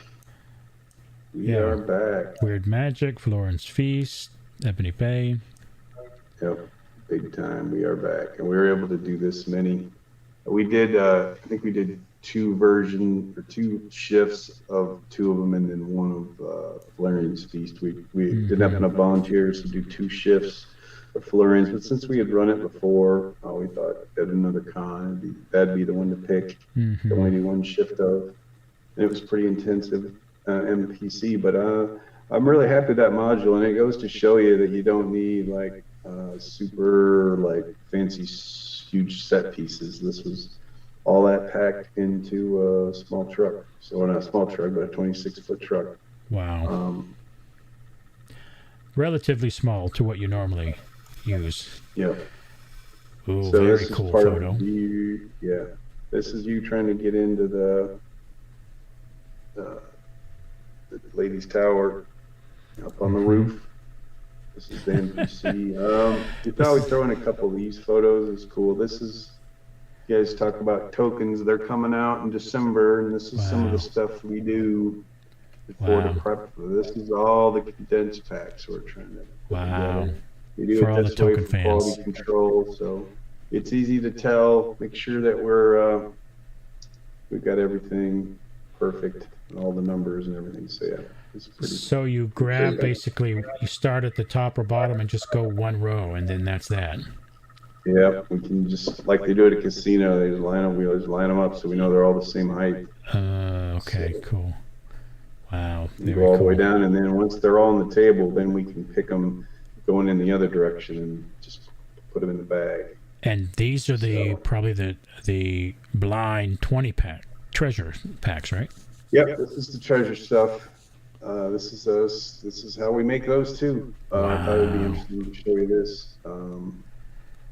This is we spend hours and hours and hours and hours of doing this.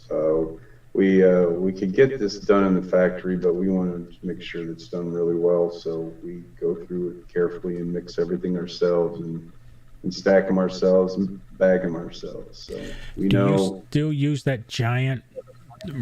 Yep, we got a roller cement thing? mixer.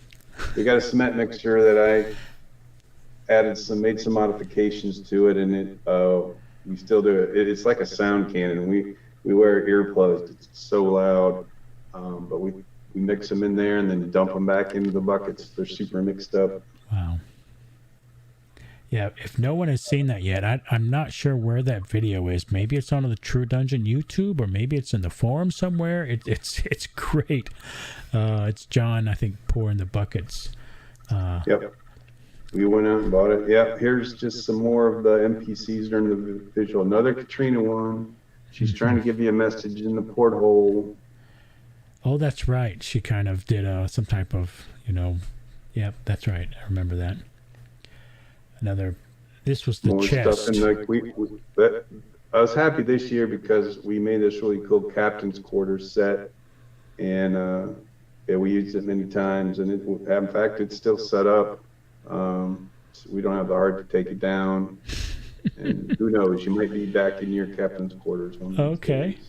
Is behind this cloth thing here, is that the window that the captain jumped out of? Yeah, that's the window that the John Houghton jumped out of, dressed as the Bogs. Jumped out and landed on concrete. Oh so my God! Crazy. Just more stuff from the virtual stuff we did that year. Yeah, cool There's fight that was. Guard playing. This was Weird Magic. Sorry, Weird Magic. This is a fun one. I think it melted first time we did it, but again, another shot of that really cool maze thing. I really liked what we did inside some of the rooms there at Weird Magic. Tried to kind of go with here's the techno beast that you had to fight.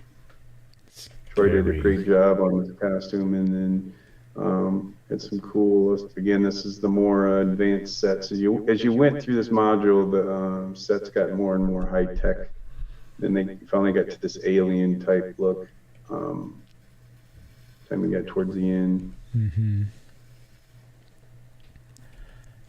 Wow. More steam. Very cool. Oh, this was where the necklace. Yeah. Yeah, this was dark old, but this is more stuff. This is more virtual. Great puzzle. This was also from a puzzle. Yep, Sinister Cider. Ooh. This was from this is one of the big fights there in Weird Magic when you had to fight one of the aliens. Mm-hmm. Oh, there's Francis. Francis or the Rock. In the crazy castaway. Okay, so that's all right. So that's 22, and now we are on our final year of 2023, which happened to be the 20th anniversary of True Dungeon. How did that feel going through and hitting a 20-year anniversary for True Dungeon? You know, with everything going on, it was, I mean, I wanted to do something really cool and all that, but we were just so busy trying to get everything done with all the virtual, and then we had all the events that we were bringing to Gen Con and everything. It was cool to, and we were working on tokens and everything, but honestly, it was kind of like same old, always just trying to keep it going better, getting better, that kind of thing. But it was a few times it was good to step back and try to think about all the people that helped the last 20 years, all the advancements that we've made over the last 20 years, and then, you know, all the friends we've made over the last 20 years. So it was a time of reflection at some points. Just to realize all the good things that have come my way and the family's way, and just you know, all the good we could do with keep people entertained the last 20 years. Especially, it was nice during COVID that we could be some source of fun and a place to hang out and you know, socialize with folks during the crazy time. Yeah, I think it was a brilliant pivot, and it was definitely a resource of sanity and enjoyment at a time when, you know, it was difficult to find both.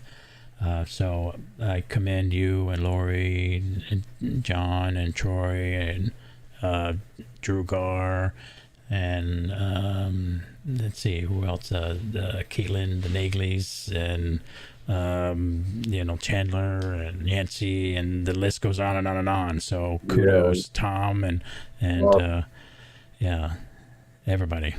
So thank you, everybody. Okay, so this was the 20th anniversary virtual, and then also what was happening at Gen Con. Yeah, we decided we weren't sure what we were doing because of the again, we were trying to figure out volunteers. We were lucky back in 18 and 19 to have like a lot of volunteers, and we had like traveling NPCs and all that. It was a lot of fun to have that. You know, just because of the pandemic and everything slow getting back, we were. I think the Barb Your Treasure thing kind of got added at the last second, I believe. Mm-hmm. I hope. But yeah, we were able to get this 3 adventures out there and present them. And I'm really happy that we were able to do the Tomb of Terror one. I wanted to do something pretty dang cool for our 20th anniversary. And my favorite module, of course, back in the day was the Tomb of Horrors. So we wanted to do that homage. This had been in the works for 3 years. Since 19, we were working on it here and there. We were really had Weird Magic was pretty much in the can, and this one was being worked on when everything shut down. So it was great, and I love doing Darkhold Keep because I started out in like 8th grade as a haunter, and doing haunts around in the neighborhood in basements. So it was nice to do something that was a little more in that kind of vein, a little more spooky gothic type thing. So. You know, that reminds me, I think Darkhold Keep is incredible, and that's the one with the room with the paintings and the voices and you know, where the people died, right? You're a bazillion times, you know, better suited for these kinds of decisions, but I think, I don't know how easy it travels, but for people who have never played, or conventions that have never, you know, heard of True Dungeon, it almost feels like that's a really great intro dungeon for the different rooms. I think it translates really well to new people. Yeah, I agree. I think that's I mean the setting is very relatable for folks, Mm-hmm. a haunted kind of castle type thing, yeah. Hmm. And it doesn't have a big animatronic in it at all either, so people still have a good time without seeing that kind of, that little thing. Most people don't even notice that, I don't think. Yeah, I didn't think about that But until you yeah, just mentioned it. Yeah. we took it many places, and we have it saved.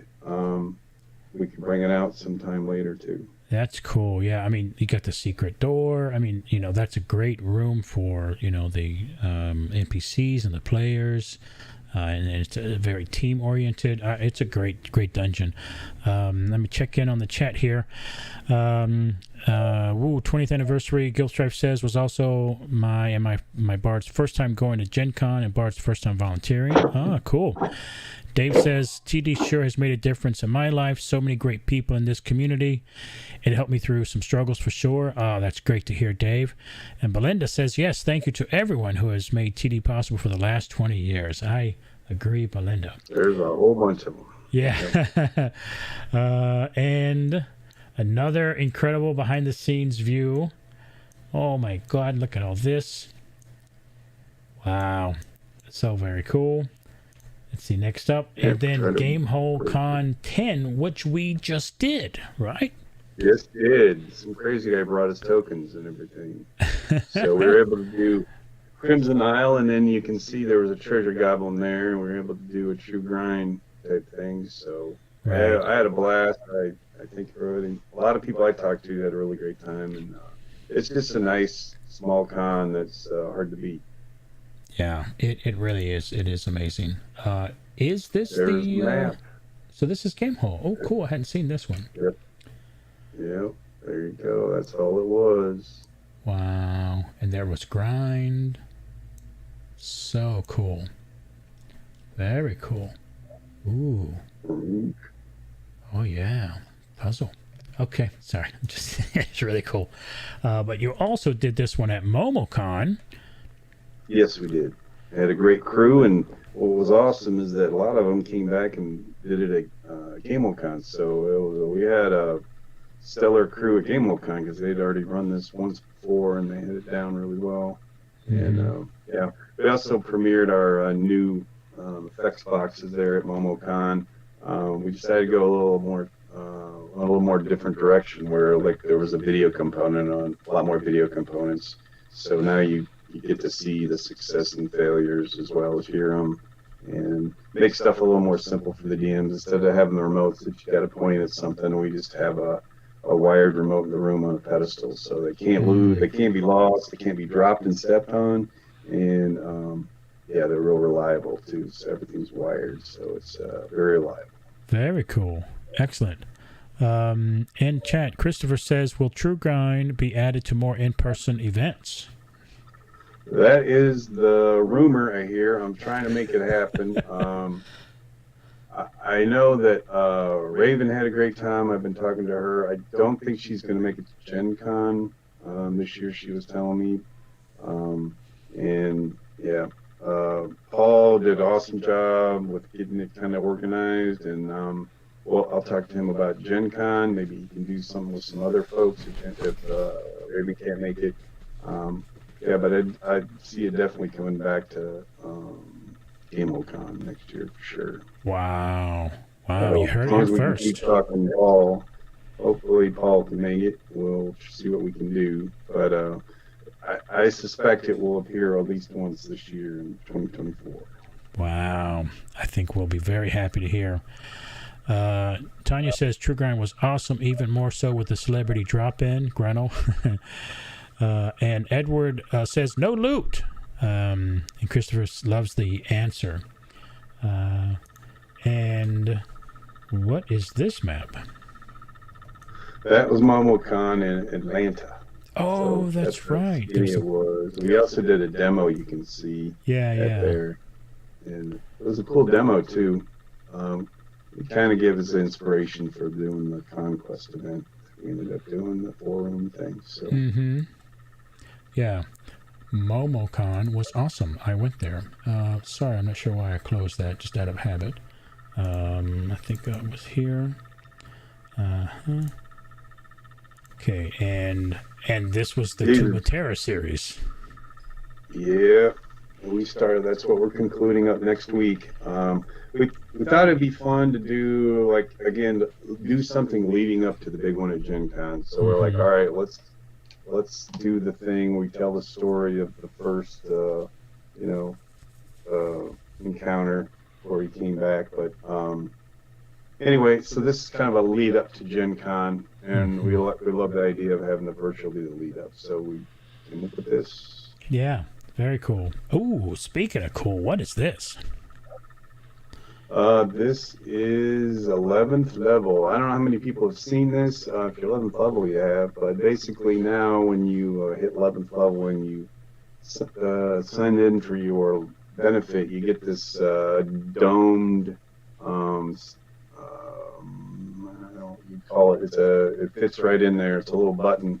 It's got a really good adhesive on the back. You carefully place it in the socket, and it shows now that you're 11th level. And there's 12, 13, 14, 15 will all be fit there.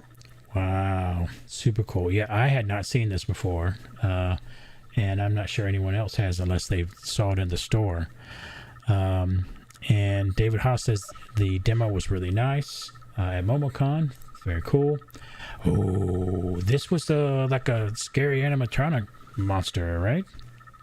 Yeah, this was the big guy at the end of Tomb of Terror when you fight him. Yeah, he looks different just because it's a different time. He's got a jaw this time. Okay. But anyway, some of the virtual he didn't have a jaw. Really? Yeah, these are just Okay. some puzzle things. Yeah. This time. Oh, that's like maybe the first puzzle in that one room. Oh, and this was the Dark Cult Keep room I'm talking about, right? Yep. Such a great. There's your buddy. And Dalin is not going to ever betray us, right?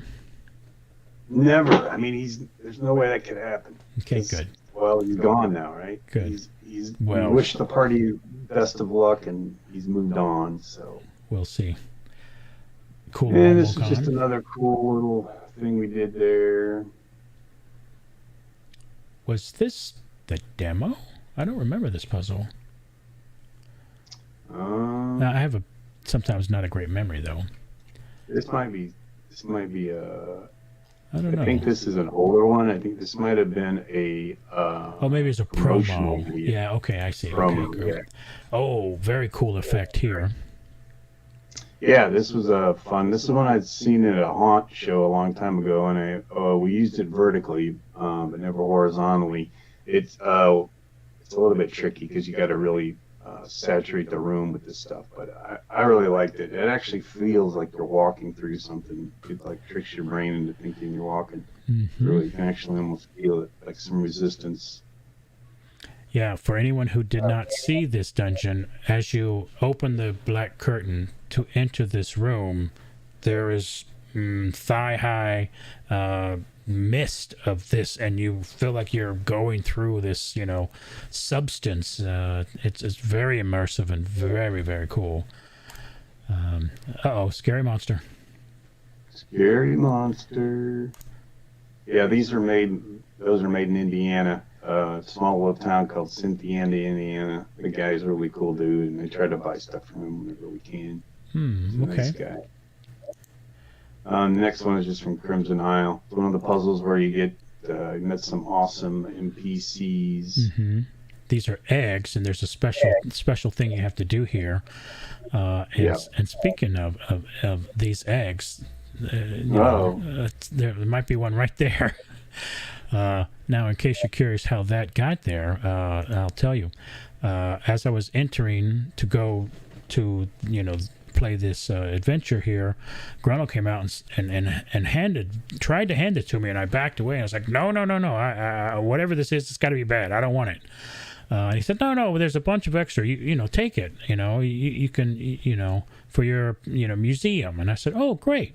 So I took it, then I put it back in my bag, then I came back into the dungeon, and with my group there was a sign, and I was playing the paladin at that time, and every room that we went to there was a sign that said the paladin stole one of these eggs. So once we came to this room, I was slaughtered and killed in this room. So yeah, never take anything from Grunnell is my advice. No. Okay. Good idea. All right. Ooh, speaking of scary monsters. Yeah, one of the surprise little monsters was a beholder, maybe. It turned out to be, it was a beholder, but it was a very pregnant mother beholder. And that's how they reproduce, is they basically explode and let out the babies and they attack the party. So, wow. Yeah, a little bit of that. Yeah, this was a great fight because there was I think at each level you had more and more eyeballs attached to you. I thought it'd be fun to bring that back and see everybody see it and just do a twist on it. Yeah. Yep. Ooh, this was a scary thing here. Don't want to give away too much. Yeah, this is a nice turtle scare of this box. I saw this box and pretty much I saw this on a haunt show and got it, and we kind of designed the whole module around it. Really? Got a prop and then wrote a whole module. Yeah, great. Yep, that's how it works sometimes. You're like, all right, this is too cool not to put in the module. How are we going to make this head mean something? So. Wow. Yep. I hadn't heard that before. That's cool. So for everybody listening in, got the prop and then the module came after. This is a great part photo. Of that kind of dungeon. These are some cool phone chargers we found and thought they looked mystical, so we thought we'd use them. These are phone chargers? Phone chargers, yep.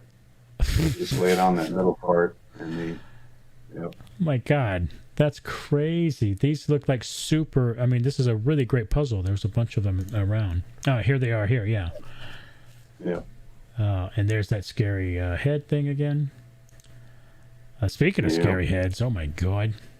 Yep. So more from Gamehole Con. That's Gamehole Con. Grunnell. More Grunnell. This is a good picture because it's got some crazy guy in the very back. I like this one because you can see both Grunnells at one picture. You see one in the foreground and one in the background. Right. And for those that don't know what this is, and actually let me show you something here. 1 second. There's one right here of me and my wife, Bo, who's a big fan of True Dungeon, got that for me and my wife, and then he and I got this one for John. And I think I got this photo off of Facebook, if I'm not mistaken. So yeah, you send it in, and they make all these really cool little things. So it's been in a few dungeons, and it's pretty cool. So yeah, awesome. Oh my God! Happy Easter from the Golems friends at True Dungeon. I just thought it'd be fun to put this in here too. Oh my God! Happy St. Patrick's Day. John really likes doing the Grunnell stuff, so. Hey, whatever works. Yep, he has a good time. This is some more NPC stuff that we grabbed. Alan Ali did some really good photos, and I just grabbed some out of there. The NPCs, and some of the sets. This was back in Ebony Bay. Right. Oh no, this was during this was like in first virtual of the year. Okay. Valorian's Feast. Yep. Again, we were having to deal with the COVID, so we had these cool masks that we were able to use. They're clear. There's a really good NPC. He's in trouble. He's awesome. Right. Yep. And there's some general pirate thugs. Yep. He ran into that tough fight. Oh my God! Who's this guy? This guy. He's Look at that trouble. face. Yeah. He's another one of the characters that just kind of took off, and Putnort. Old Pudnort. Old Pudnort. He did a great job with him. He's a fan favorite. Right. Now he's returned home. Oh, what are we looking at here? And then I guess we through this in here, you just see some of the Safehold stuff that we just premiered this year. It was a really big expansion on like the transmuting program. So you have all this fun stuff, and we have the Omni Orb and Omni Cube, so you can make some of the old stuff. Mm-hmm. May not have the parts for, but this should be a lot of fun to expand out in the transmuting into kind of a different area, different thing, to see how it goes. Yeah, I'm looking forward to making one of each of everything. In the chat, let me check here. Steve says that was one of the best effects. I think he was talking about the hazy thing. Yeah. And it had the feeling of being a thick substance. I agree. Gilstrife says that he was the beholder day one. That's fun. And Steve wants to know, where can you get one of those phone chargers? What do you think? I think we got it off Amazon. I think I just saw it, and yeah. Okay. I don't remember where I got them, but yeah. Just search Mystic Magical Phone Charger or something, and you'll get them. So here is another thing about the safe holds. Yeah, a little graphic. Another NPC. This was fun. Tiffany again does a great job. And ran into a little fortune teller here. That was also very cool. Oh, and this is the year you did a new character map. Yep, we said to upgrade it, and we did pretty well. We tried to do. We've got 10 unique ones. Just for variety, be kind of fun. Right. There's different people in the center, but they're all the same slots and everything. Right. That's the first time. The other one was just. It was more of an old medieval kind of looking illustration. Right. This one we were able to get some that were. Oh, and this is the last image. This is the hottest ever costume I think we've ever had. So I thought it'd be a good one. And on how awesome volunteers are. At Gamehole Con, a person who did this will be. She'll be coming down all the way from Wisconsin to help out next week on virtual. So wow, she's a trooper, Caitlin. This is it's a great monster because it comes in, it surprises you. It's a really good room. Yeah, that was a really nice, nice fight. It was a very cool adventure. All right, so any last questions from our chat? Because that is the end of our 2023 year, from 2018 to 2023. So if there's any questions, speak up now. Gilstrife says, I hated / loved wearing this costume. Yeah. And Christopher says, what is the status of Origins 24? So I think you answered that earlier, so Christopher might have missed that. I think you said... Very close. Right. In the next 2 weeks, you should know, right? Yep. Awesome. Jeff, thank you so much for joining me on this show. Thank you so much for doing the retrospective, each different episode. And here's the final one for next year. Final one. And of course, thank you so much for 20 years of True Dungeon. I look forward to the next 20. And if you had to make a guesstimate, I'm not sure if I asked you this before, and even if I have, maybe your answer has changed, about the next 5 or 10 or next 20, where do you see True Dungeon in the future? I hope just continuing to grow and get better and better, and now that hopefully the COVID thing is kind of behind us, we can start growing again into the in-person stuff. And I'd want to improve the technology that we're using in both the virtual and in-person. So we're learning how to use the do effects boxes better, and I think we're adding a video component a lot will help. And I'm getting a great team developed here locally and around that we're able to continue to crank the stuff out, and I have a great time doing it and making people happy. And I'm hoping 20 years from now they kind of like wheel me in there, and I'm just like, oh, you should have been in the old days when I had to. Yeah, I want to be the crotchety old guy that comes in there and yells at somebody and then goes away. But yeah, hopefully 20 years from now, I'm still having fun, still doing it, and somebody else is doing all the physical work. Like today, we were out painting cave walls so that it would look like desert wall. We have some desert canyon walls we need to be doing here this winter. We want to get them painted before it got too cold. So yeah, the guys came in today on a Sunday to do that. So wow, John and Matt, dedicated, and Troy, because it was yeah, this is a beautiful day to do it. You got to have really good days. So anyway, as long as I keep having an awesome team like those guys, I think we'll be around for a long time.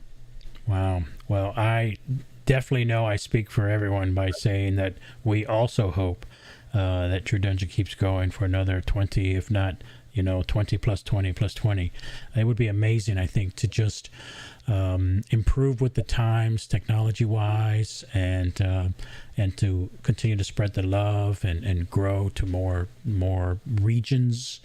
It would be unbelievable, and I look forward to enjoying that as long as possible. A quick check-in on the chat. Dave says, thanks, Jeff and Trent. Tom says, thanks, Jeff and Trent, for doing this fantastic series. Gilstrife says, get them walls sandblasted, LOL. So there's a little, information for you there. So once again, Jeff, thank you so much. Until next time, I really appreciate Thanks, you everybody. and your staff. And try not to work too hard, and have a good one. I'll see you next time, buddy. Yeah. Thank you, guys. Thank See you. you, Jeff. All right, there you have it. That was Jeff Martin, the creator of True Dungeon, and the final episode of the 20th Anniversary Retrospective, years 2018 through 2023. If you're still watching at this point, you're definitely a huge True Dungeon fan, and I adore you.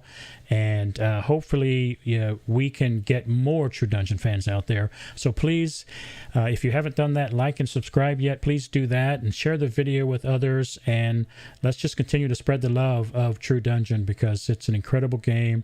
And there's so many different ways that people can play, all the way from just your casual player, 10-pack once a year at one convention, to somebody crazy with a shelf full of everything, and a million steps in between.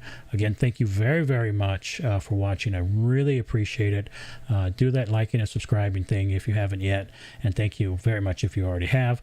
And don't forget, one of my favorite things to say is it's very difficult to frown when you're smiling, so please smile.